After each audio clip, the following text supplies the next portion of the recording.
1971 সালে সংঘটিত গণহত্যার জন্য পাকিস্তানকে আনুষ্ঠানিক ক্ষমা চাওয়া সহ দুই দেশের অমীমাংসিত ইস্যু সমাধানের আহ্বান জানিয়েছে বাংলাদেশ।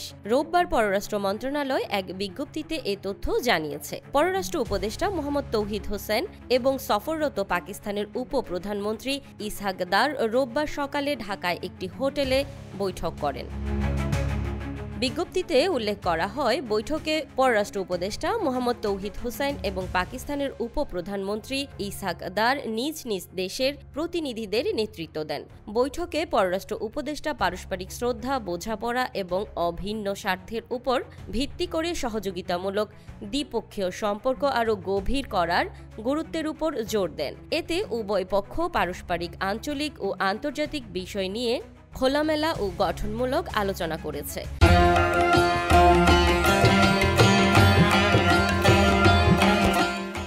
বাণিজ্য, বিনিয়োগ, কৃষি, শিক্ষা, স্বাস্থ্য, জ্বালানি, যোগাযোগ, জনগণের সঙ্গে জনগণের সংযোগ, সংস্কৃতি, পর্যটন ও দুর্যোগ ব্যবস্থাপনা সহ সম্ভাবনাময় ক্ষেত্রে সহযোগিতা জোরদারের প্রতিশ্রুতি পুনর্ব্যক্ত করে।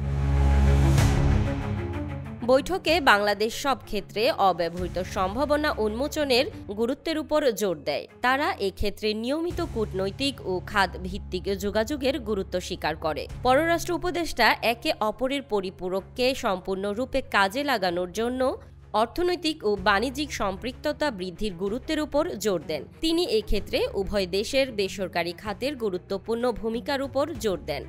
বৈঠকে ভিসা প্রক্রিয়া সহজীকরণ, সমুদ্র সংযোগ উন্নত করা এবং বিমান যোগাযোগ পুনরায় চালু করার ক্ষেত্রে উল্লেখযোগ্য অগ্রগতি হয়েছে বলে উভয় পক্ষ সন্তুষ্টি প্রকাশ করে। 1971 সালে পাকিস্তানের চালানো গণহত্যার জন্য আনুষ্ঠানিক ক্ষমা চাওয়া, সম্পদের বণ্টন, 1970 সালে ঘূর্ণিঝড়ে ক্ষতিগ্রস্তদের জন্য আসা বৈদেশিক সাহায্য হস্তান্তর, আটকে পড়া পাকিস্তানিদের প্রত্যাবাসন সহ দীর্ঘ অমীমাংসিত ঐতিহাসিক বিষয়গুলোতে বাংলাদেশ স্থায়ী এবং দূরদর্শী দ্বিপক্ষীয় সম্পর্কের দৃঢ় ভিত্তি স্থাপনের লক্ষ্যে দ্রুত সমাধানের আহ্বান জানিয়েছে। এদিকে মুক্তিযুদ্ধের সময় বাংলাদেশ ও পাকিস্তানের মধ্যে অমীমাংসিত বিষয়গুলো দুবার সমাধান হয়েছে বলে দাবি করেছেন ঢাকায় সফররত পাকিস্তানের উপপ্রধানমন্ত্রী ইসহাক দার। গতকাল রোববার ঢাকায় পররাষ্ট্র উপদেষ্টা তৌহিদ হোসেনের সঙ্গে দ্বিপক্ষীয় বৈঠকের পর সাংবাদিকদের মুখোমুখি হয়ে এ দাবি করেন তিনি। বৈঠক শেষে সাংবাদিকদের প্রশ্নের জবাবে পাকিস্তানের পররাষ্ট্রমন্ত্রী আরও বলেন, 1974 সালে প্রথমবার সমস্যাটি লিখিতভাবে সমাধান হয়েছিল। নথিটি ঐতিহাসিক, তা উভয় দেশের কাছেই রয়েছে। এরপর জেনারেল পারভেজ মুশারফ বাংলাদেশ সফরে খুব খোলাখুলি এবং অকপটে সমস্যাটি নিয়ে আলোচনা করে গেছেন। একটি পরিবারের ভাই বোনদের মধ্যে একবার কোনো বিরোধের সমাধান হয়ে গেলে, এমনকি ইসলামেও আমাদের দিল পরিষ্কার করতে বলা হয়েছে।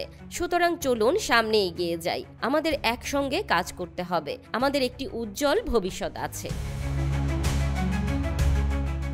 দীর্ঘ 9 মাসের রক্তক্ষয়ী যুদ্ধের মধ্য দিয়ে তৎকালীন পশ্চিম পাকিস্তান থেকে স্বাধীনতা লাভ করে জন্ম নেয় বাংলাদেশ নামক ভূখণ্ডের। এরপর পেরিয়েছে অর্ধশত বছরের বেশি সময়। ঘটেছে ঘটনার নানা রদবদল। সম্পর্কের পারদ ওঠানামা করেছে নানা সরকারের আমলে। ক্ষমতাচ্যুত শেখ হাসিনা সরকারের আমলে সর্বনিম্ন অবস্থায় নামে পাকিস্তানের সাথে বাংলাদেশের সম্পর্কের। তবে অভ্যুত্থানের পরবর্তী সম্পর্কের অভূতপূর্ব উন্নতি ঘটে। এদিকে ক্ষমা চাওয়ার আহ্বানের বিপরীতে বাংলাদেশকে অন্তর পরিষ্কার করার কথা বলেছে পাকিস্তান।